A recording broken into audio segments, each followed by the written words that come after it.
Бізнес на чужой вайне. Беларусь неаднаразова абвінавачвалі ў пастаўках баявой тэхнікі Азербайджану, уключанаму ў карабахскі канфлікт, а таксама Сірыі і Ірану.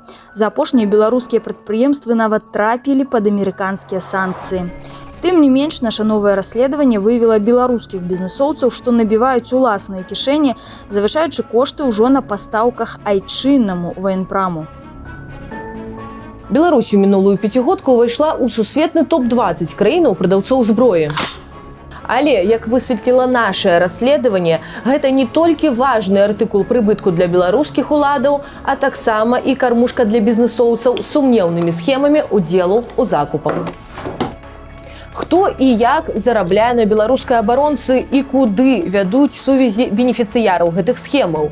У эфіры праграма «Давайте разбираться». З вами Ксения Везнякоўцева і сёння ў нашым выданні. Перамога любым коштам. Для того, чтобы какой-то там следователь из Следственного комитета или из Комитета госконтроля получил такое указание, не замечать явное нарушение. Соответственно, просто так он это делать не будет. Каго і чаму аддзячвае Міністэрства абароны за пастаўкі па завышаных коштах? Баявы прадпрымальнік. Наверное, сейчас никто сильно не хотел бы на себе вот так вот открыто носить, скажем так, марку, что он протеже или человек Персева, но такие люди до сих пор есть. Другое дело, насколько они слушаются. Офшорная кампанія, десятак кватэр, партнёры вайскоўцы. Спадчына збройнага караля.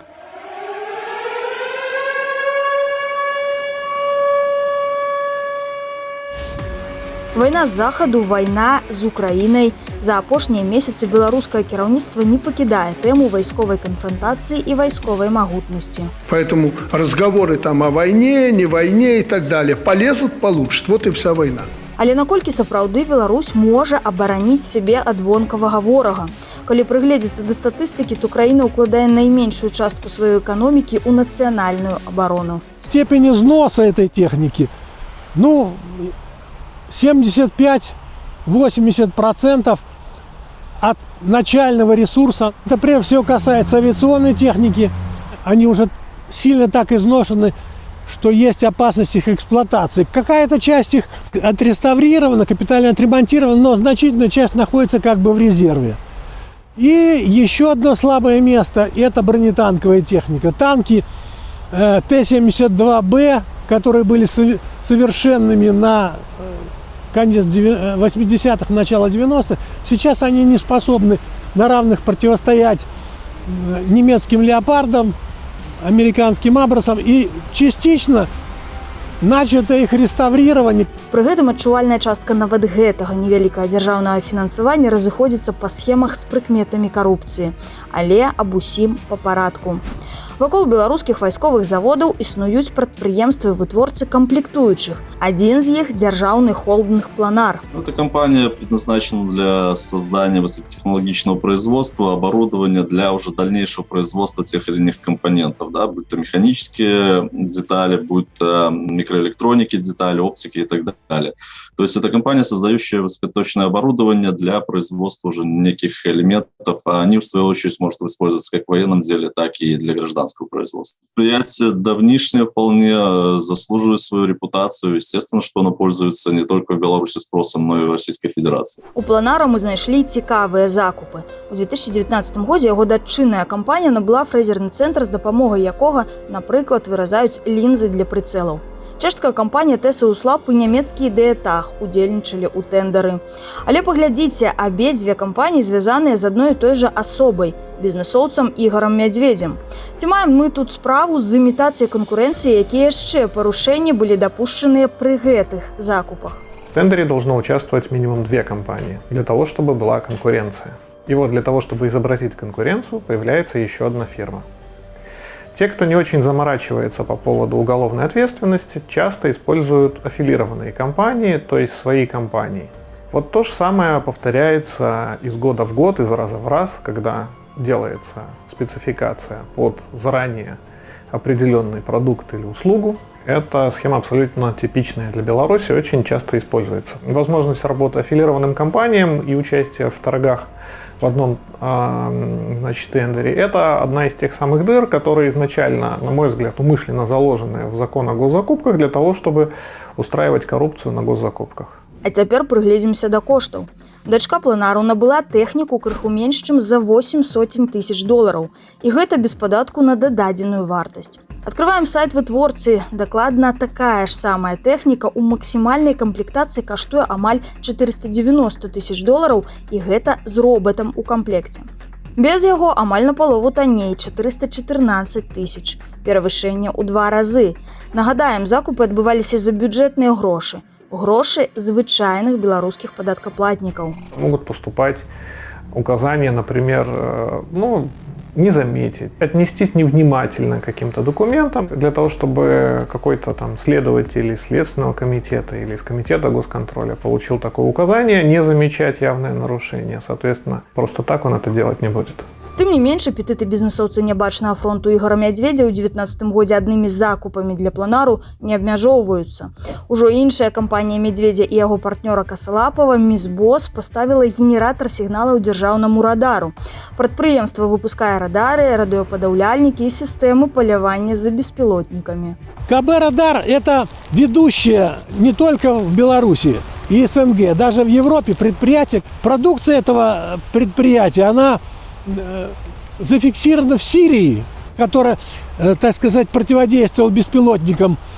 Она зафиксирована в Ливии, где ее использовали войска маршала Хафтара, в Объединенных Арабских Эмиратах и в ряде других стран. Позволяет не только обнаруживать беспилотные самолеты, но позволяет их садить, давая им ложные команды, принуждать их к посадке. В 2012 году Иран посадил новейший американский беспилотник. И авторитетные источники писали, что эту технику поставил Иран у Беларусь. І ўсё б нічога, але кошт на пастаўку абсталявання склаў 45 тысяч долараў. Пры тым, што такую самую мадэль генератара сігналаў, якую паставіла фірма «Мисбос», можна набыць больш, чым удвая танней – за 21 тысячу долараў. Звярніце ўвагу, толькі з 2 закупаў, якія мы знайшлі ў 2019 годзе кампаніі Ігора Мядзведзя і партнёраў, атрымалі звышпрыбытку практычна на $500 000. Комитет госконтроля после проведения тендеров, особенно если это крупные тендеры, допустим, связанные со строительством чего-нибудь или с закупкой какого-нибудь дорогостоящего оборудования, часто приходит с проверками посмотреть, что там происходило. И, соответственно, если компания выиграла тендер по одной цене, а потом ей заплатили денег больше, при этом не было понятной процедуры, по которой пересогласовывалась эта цена, и не было понятного обоснования, почему эта цена изменилась, то, соответственно, здесь должен работать комитет госконтроля. У наступным 2020 годзе ўжо згаданы нами чэшскі ТСУ Слаб Ігора Мядзведзя падпісаў контракт з дзяржаўным інтэгралам на $207 тысяч на пастаўку плазменнай установкі. Інтэграл вырабляе ў тым ліку мікрасхемы для военпраму. Плазменная установка актыўна выкарыстоўваецца ў военпраме. Патрэбна для стварэння спецыяльных мікраэлектрамеханічных сістэм, якія выкарыстоўваюцца ў тым ліку ў беспілотніках. Гэта акселерометры, датчыкі хуткасці, магнітометры, датчыкі магнітнага поля і гіраскопы, вугал арыентацыі аб'екта адносна зямлі. У тэндеры ўдзельнічалі толькі кампаніі, звязаныя з Мядзведзем або яго кампаньёнамі. А ніякага гандлявання па зніжэнню коштаў не было. У тым жа 20-м «Мисбос» Мядзведзя і Касалапова пастаўляе вымяральны мікраскоп для навуковага інстытуту, які ўваходзіць у ваенна-прамысловы комплекс. Тэхніку бізнесовец прывёз за $17 тысяч, але і тут міма. Аналаг мікраскопу можна набыць у 8 разоў танней, усяго за $2000. Нягледзячы на кошты і пераплаты з дзяржаўнага бюджэту, паслугі Ігора Мядзведзя карыстаюцца попытам. Ён перапрадае абсталяванне для памежнага камітэту, КДБ, МУС. І адна з яго фірмаў «Правкон» нават адзначаная беларускім міністэрствам абароны. Метэаралагічная служба ўзброеных сіл выказвае сваю падзяку унітарнаму прадпрыемству «Правкон» за ўнясенне значнага ўкладу ў аўтаматызацыю працоўных месцаў па праверцы сродкаў вымярэнняў. Але з міністэрствам абароны працаваў не толькі «Правкон».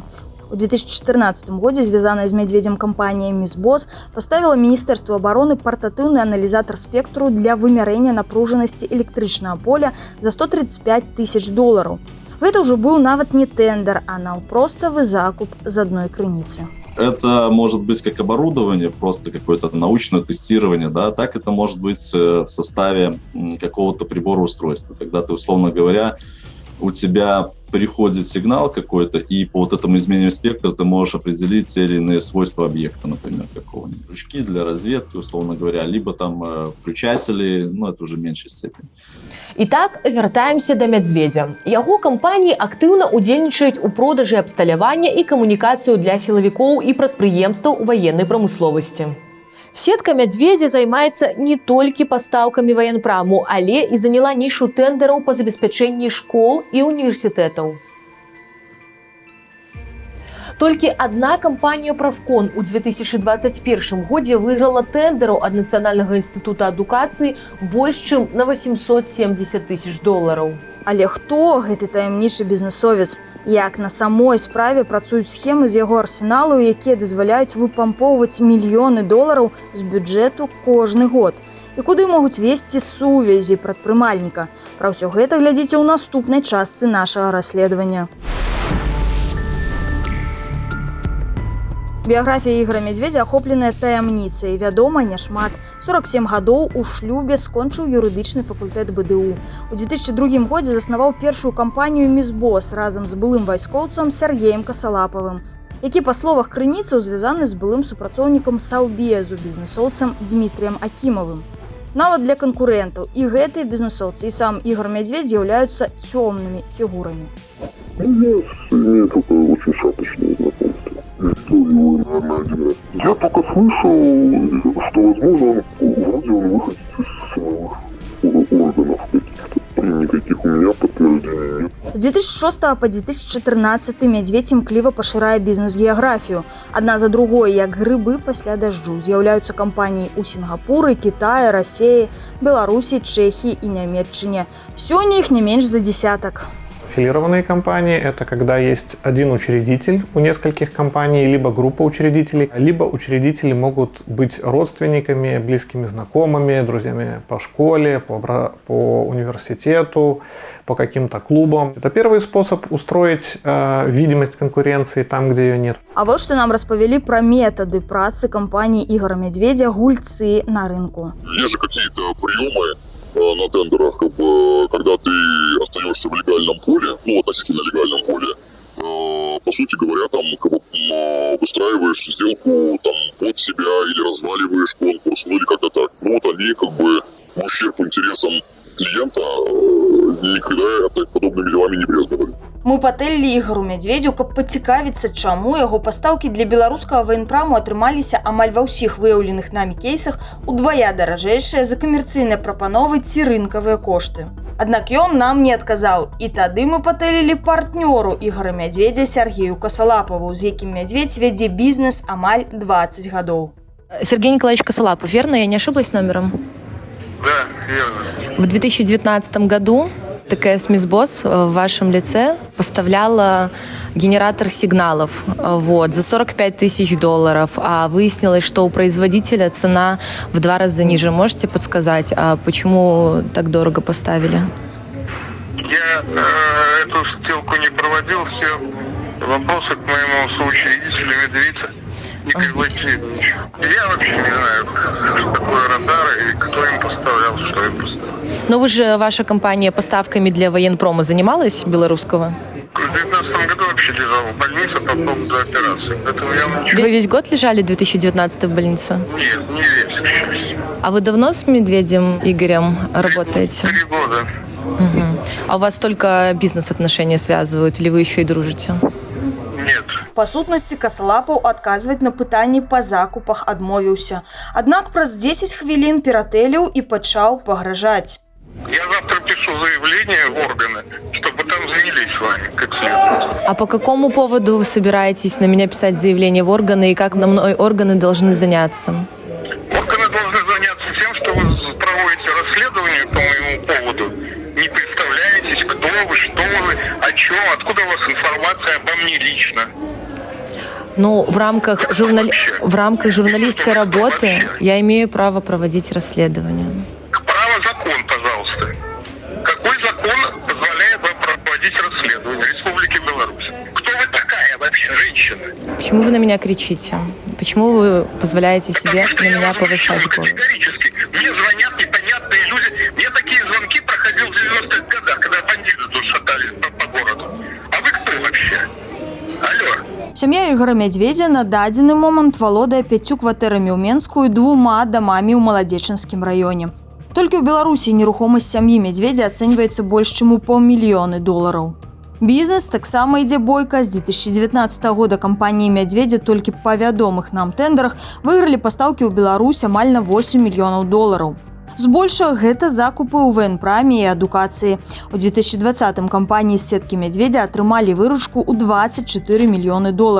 Прычым праз свае беларускія фірмы Мядзведзь правёў менш за 15% ад гэтай сумы. Ігор Мядзведзь узгадваецца як уладальнік кампаніі Suara Sepi SDN. Гэтая фірма абслугоўвалася афшорным правайдерам. Плацяжы за паслугі ішлі праз рахунак у латышскім банку, які быў замешаны ў адмыванні грошай. Банк ABLV зрабіў адмыванне грошай асноваю сваёй дзелавой практыкі. Кіраўніцтва ABLV дазваляе банку і яго працаўнікам арганізоўваць схемы адмывання грошай. Падбухторвае да дзейнасці падстаўных кампаніяў з высокаю рызыкаю, што дазваляе банку і яго кліентам адмываць сродкі. І вось, вывучаючы кампаніі Ігора Мядзведзя, мы раптам прасачылі супадзенне, якое патэнцыйна выводзіць нас у найвышэйшыя колы ўлады. Выглядае так, што ў 2012 годзе група кампаніяў Мядзведзя пазіцыянавала сябе як ATE Engineering і нават існаваў сайт-візітоўка. Потым яна стала называцца Правкон, а назва ATE Engineering перадалася фірме спецпрыбор Сервіс, што належала, увага, Уладзіміру Певціеву. Сусветна вядомаму збройнаму барону, які акурат перад гэтым патрапіў пад санкцыі еўразвязу ў якасці кашелька Александра Лукашэнкі. Это было такое очень тесное, но в то же самое время сотрудничество на определенном расстоянии. Собственно говоря, именно, наверное, это обстоятельство помогло через несколько лет вывести компании из-под санкций, поскольку эта вот связь в Европе она не была доказана. В общем-то, это продемонстрировало то, что достаточно грамотно эти связи прятал так, чтобы всем было достаточно удобно и комфортно. У 2013 годзе Певціеў пакінуў кампанію, а ягоная доля перайшла да 2 іншых саўладальнікаў, і імі сталі дырэктар і ягоны намеснік. Гэта класічная схема перапісвання кампаній. Акурат гэтак жа цяпер праўладныя бізнесоўцы перапісваюць свае актывы на працаўнікоў, каб адвесці бізнес ад санкцыяў. Я думаю, сейчас никто сильно не хотел бы на себе вот так вот открыто носить, скажем так, марку, что протеже или человек Певцева, но такие люди до сих пор есть. Другое дело, насколько они слушаются Певцева сегодня, либо выполняют его какую-то волю. Определенно можно предполагать, что у него достаточно возможностей позвонить практически на любой номер чиновника в Беларуси и что-то обсудить. С учетом, опять-таки, что компаний было достаточно много, не во всех после даже продажи сменилось руководство, можно сказать, что наследие осталось. Только другое дело, что оно, конечно, имеет уже такое, как бы, влияние внутри системы. Спецпрыбор сервіс, а цяпер ATE Engineering займаецца сярод іншага распрацоўкай і вытворчасцю аўтаматызаваных працоўных месцаў для зенітна-ракетнага комплексу Бук М1 і С-300. Мо супадзення, але ў гэтым сфера дзейнасці кампаніі Певціева і Мядзведзя шмат у чым перасякаюцца. І яшчэ адна дэталь. Ігор Мядзведзь мае супрацоўніка Ігора Руцкага, які раней працаваў у Аб'яднаных Арабскіх Эміратах у певціеўскім белтэхэкспарце. Итак, что мы высветлілі па выніках нашага расследавання? У Беларусі дзейнічае бізнесовец, які праз сетку пераважна замежных кампаній акупаваў нішу дзяржаўных паставак на дзяржаўныя прадпрыемствы военпраму ды навуковыя установы. Кошты гэтых паставак часам перавышаюць рэальныя цэны ў разы, але кіраўніцтва дзяржаўных вайсковых прадпрыемстваў рэгулярна маніпулюе конкурсамі на карысць Мядзведзя. Кантралюючыя органы заплюшчваюць вочы ды заварочваюць скаргі канкурэнтаў. Супадзенне ў назвах кампаній, профілю іх дзейнасці ды пераемнасць, што вынікае з датаў змены гэтых назваў, можа сведчыць пра тое, што Мядзведзь звязаны з гэтак званым збройным баронам Александра Лукашэнкі. А калі так, то ён уваходзіць у вузкі клуб афшорных дзелкоў, да якога належала нявестка Лукашэнкі і яго дзейны прэм'ер-міністр. Дзякуем за дапамогу ў падрыхтоўцы матэрыялу кіберпартызанам і альянсу расследавальнікаў Беларусі.